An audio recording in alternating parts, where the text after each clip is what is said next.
Vidyanjali portal पर registration प्रक्रिया को समझने के लिए ब्राउज़र पर विद्यांजलि पोर्टल डालकर सर्च कर लेंगे तो यह पेज ओपन हो जाएगा। यहाँ पर आपको रजिस्ट्रेशन पर क्लिक करना है और फिर अपने विद्यालय का यूडैश और दिए गए कैप्चा को डालकर वेरीफाई यूडैश कोड पर क्लिक करना है। अब आपको अपने यूडैश से रजिस्टर्ड मोबाइल नंबर और ईमेल आईडी डालकर सेंड ओटीपी पर क्लिक करना है। ओटीपी प्राप्त होते ही आपको ओटीपी डालकर वेरीफाई ओटीपी पर क्लिक कर देना है।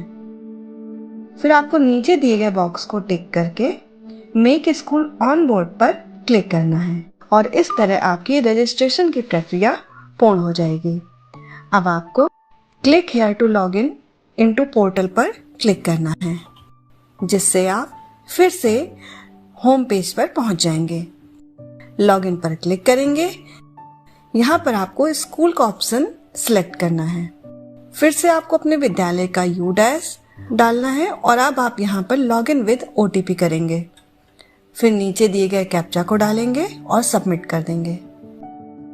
अब आपको यूडैश से लिंक्ड अपना मोबाइल नंबर और दिए गए कैप्चा को डालकर ओटीपी डालना है और लॉगिन पर क्लिक कर देना है। तो इस तरह का इंटरफेस दिखाई देगा। यहाँ पर आप अपने विद्यालय का डैशबोर्ड देख सकते हैं और यहाँ पर ये सारे ऑप्शंस आपको दिखाई देंगे। अब आप सबसे पहले प्रोफाइल पर क्लिक करेंगे, जहाँ पे आप संबंधित जानकारियों को एक बार चेक कर लेंगे। अगर आप चाहें तो यहाँ से किसी भी जानकारी को अपडेट कर सकते हैं। साइड में दिए गए सिंक विद यूडैश प्लस ऑप्शन पर क्लिक कर देंगे तो आपका डेटा यूडैश से सिंक हो जाएगा।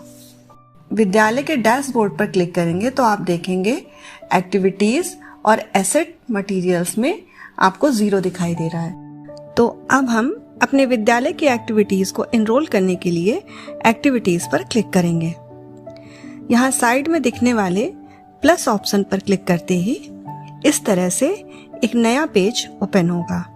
यहाँ पर सर्विस एक्टिविटी कैटेगरी में आपको जेनरिक लेवल एक्टिविटीज सिलेक्ट करना है।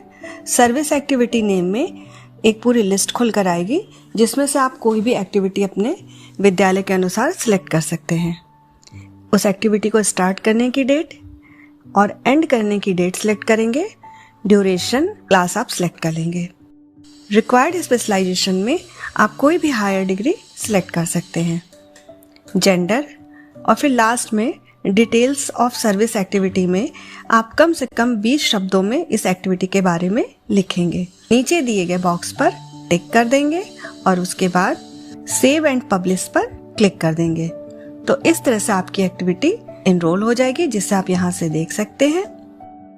एसेट मटेरियल इक्विपमेंट में एनरोल करने के लिए जैसे ही आप क्लिक करेंगे एक पेज ओपन हो जाएगा। अपने विद्यालय की जरूरत के अनुसार आप कोई भी एक ऑप्शन सिलेक्ट कर लेंगे।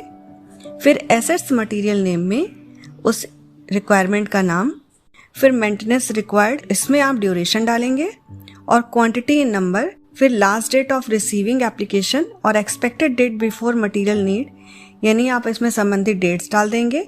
और लास्ट में डिटेल्स में 20 शब्दों में आपको अपने विद्यालय के लिए रिक्वायरमेंट क्यों है लिखकर नीचे दिए गए बॉक्स को टिक कर देंगे। सेव एंड पब्लिश पर क्लिक कर देंगे। तो इस तरह से आपका एसेट में एनरोलमेंट हो जाएगा। अब आप फिर से एक बार विद्यालय का डैशबोर्ड क्लिक करेंगे। यहाँ पर अब आप देखेंगे कि आपकी एनरोल की हुई एक्टिविटी और एसेट दिखाई दे रहे हैं। जैसे ही आप एक्टिविटी पर क्लिक करेंगे आप अपनी एनरोल की हुई एक्टिविटी को देख सकते हैं और इसी तरह एसेट पर क्लिक करके एनरोल किए गए रिक्वायर्ड मटेरियल को भी देख सकते हैं। इस तरह बहुत ही आसानी से आप अपने विद्यालय में होने वाली एक्टिविटीज और एसेट्स का एनरोलमेंट कर सकते हैं।